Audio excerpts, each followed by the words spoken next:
हम उनको जो निर्दोष लोगों को जो उन्होंने मारा और उनको जो हमने कंडीशन देखी तो खून तो हमारा वहीं से खोल गया। अगर लड़ना है तो खुल करके आओ ना, जिसका भी हिम्मत होती है तब हम उसको देखते हैं। तो जो ये 26/11 का बहुत ही दर्दनाक जो केस हुआ, बहुत गलत केस। उस टाइम पे मैं एनएसजी में पोस्टेड था, जो कि मानेसर के अंदर रहती है। तकरीबन 10 बजे के आसपास में ऑर्डर क्लियर हो गया था कि आप लोगों को मुंबई जाना है। ऊपर से स्टार्टिंग किया सर्च करना और ऊपर से नीचे की तरफ जो अपने बंदे फंसे हुए थे, हॉस्टेज थे, उनको रिस्क्यू किया। जैसे जैसे उनकी एक फ्लोर से 10-5 इकट्ठे हो जाते थे, उनको बाहर सेफ्टी से निकाल करके जो मेन डेंजर जगह थी उसमें फर्स्ट एंट्री हमने किया था, जहाँ पर अंदेशा था कि भाई उधर से फायर आ रहा है और यहाँ पर जो ज़्यादा लोग छिपे हुए। हमारा जज्बा ऐसा है कि डर तो हमने सीखा ही नहीं है। अगर डर हो गया तो हम कुछ कर ही नहीं पाए। ये है कि जो निर्दोष लोगों पे कभी भी वार मत करो। उन्होंने क्या बिगाड़ा है किसी का? अगर लड़ना तो जब सामने आकर के लड़ो ना, जिसके अंदर हिम्मत है। हम देखते हैं जितनी भी इंटेलिजेंस है उनको इनके ऊपर ध्यान रखना चाहिए। अगर ऐसा होगा तो हम उसका मुंह तोड़ जवाब देना जानते हैं। एक एक को चुन चुन करके कहीं से भी निकाल करके पहुंचा देंगे, उनको जहद दम है। पहली बात तो ऐसी घटनाएं हमारे देश में नहीं होनी चाहिए। बहुत ही दर्दनाक घटना हुई थी और इससे जो है हमारे जो निहत्थे लोग और जो बेसहारा लोग हैं उनसे तो कोई किसी का दुश्मनी नहीं होना चाहिए। अगर लड़ना है तो खुल करके आओ ना, जिसका भी हिम्मत होती है तब हम उसको देखते हैं। तो जो ये 26/11 का बहुत ही दर्दनाक जो केस हुआ, बहुत गलत केस हुआ। 2008 में जब ये अटैक हुआ था तो किस तरह से जो जानकारी आपके पास आई थी, आप कहाँ पोस्टेड थे? जो जनता अभी भी, हालांकि सब जानते हैं आपको, लेकिन अभी भी कई लोग जो नहीं जानते आप जैसे हीरोज़ को, जिन्होंने उस वक्त पर भी अपनी जान को जो खतरे में डालकर लोगों की जान बचाई। उस टाइम पे मैं एनएसजी में पोस्टेड था, जो कि मानेसर के अंदर रहती है। तो हम जो हमेशा एक अलर्ट स्क्वाड्रन के तौर पर रहते हैं, जो कहीं पर भी कोई भी घटना होगी तो उसको हम जल्दी से जल्दी पहुंच करके और उसको जो है क्लियर करने का काम है हमारा। तो हम जो 26/11 को शाम के टाइम पर न्यूज़ चैनलों से दिखाया जा रहा था, तो हमारे जो एक टीवी हमेशा लगा रहता है न्यूज़ चैनल के ऊपर और उसके ऊपर बंदा बैठा रहता है। कहीं भी कोई हादसा होता है, कोई कहानी होती है तो उसको जो हर टाइम डिटेल में बताता रहे।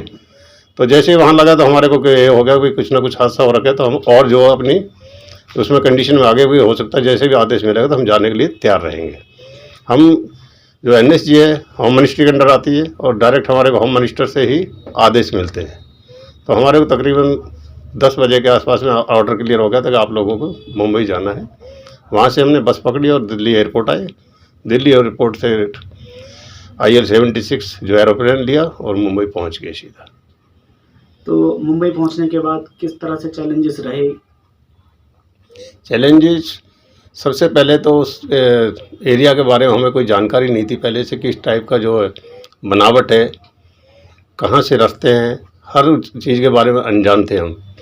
तो हमने वहाँ अपने जो सूझबूझ से जो कार्रवाई की और हम वहाँ जब अंदर बढ़े तो हमने उसकी कंडीशनें देखी, हम कहाँ से किस तरह से ऑपरेशन कर सकते हैं। तो नीचे से नामुमकिन था, तो इसलिए हमने जो ऊपर से स्टार्टिंग किया सर्च करना और ऊपर से नीचे की तरफ जो अपने बंदे फंसे हुए थे, हॉस्टेज थे, उनको रिस्क्यू किया और जैसे जैसे उनकी एक फ्लोर से 10-5 इकट्ठे हो जाते थे, उनको बाहर सेफ्टी से निकाल करके पहुंचाते थे।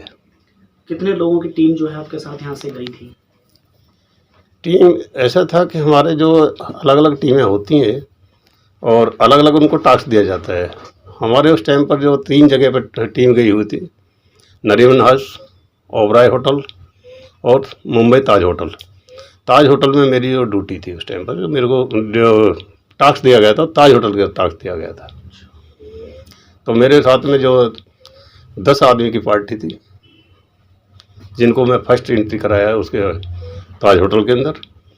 और उसके बाद में फिर धीरे धीरे जो टीमें आती रही हैं, फिर उनको दूसरी दिशा में गया। जो मेन डेंजर जगह थी उसमें फर्स्ट एंट्री हमने किया था, जहाँ पर अंदेशा था कि भाई उधर से फायर आ रहा है और यहाँ पर जो ज़्यादा लोग छिपे हुए हैं।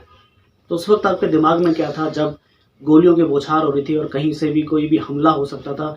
तो हालांकि कमांडो हैं, आपके लिए कहना ज़्यादा सही नहीं होगा, लेकिन डर तो लगता है कहीं न कहीं कि अपना आपका परिवार भी होगा, लेकिन उस वक़्त आपके दिल में या ज़हन में जज़्बा क्या था? हमारा जज्बा ऐसा है कि डर तो हमने सीखा ही नहीं है। अगर डर हो गया तो हम कुछ कर ही नहीं पाएंगे।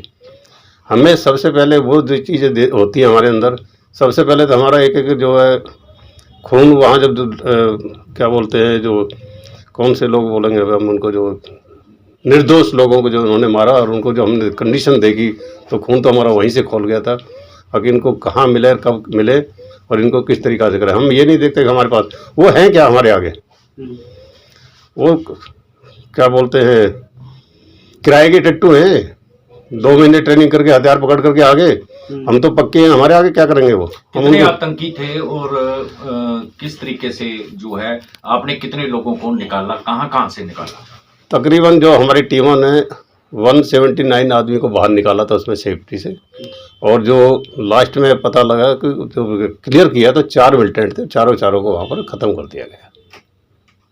तो अब इस हादसे को इतने साल हो चुके हैं, आपकी आंखें आज भी नम दिखाई दे रही हैं हमसे बात करते हुए, तो ऐसा क्या दर्द आज भी आपके दिल में है? दर्द ये है कि जो निर्दोष लोगों पे कभी भी वार मत करो। उन्होंने क्या बिगाड़ा है किसी का? अगर लड़ना तो जब सामने आकर के लड़ो ना, जिसके अंदर हिम्मत है। हम देखते हैं उनको और कितना दम है।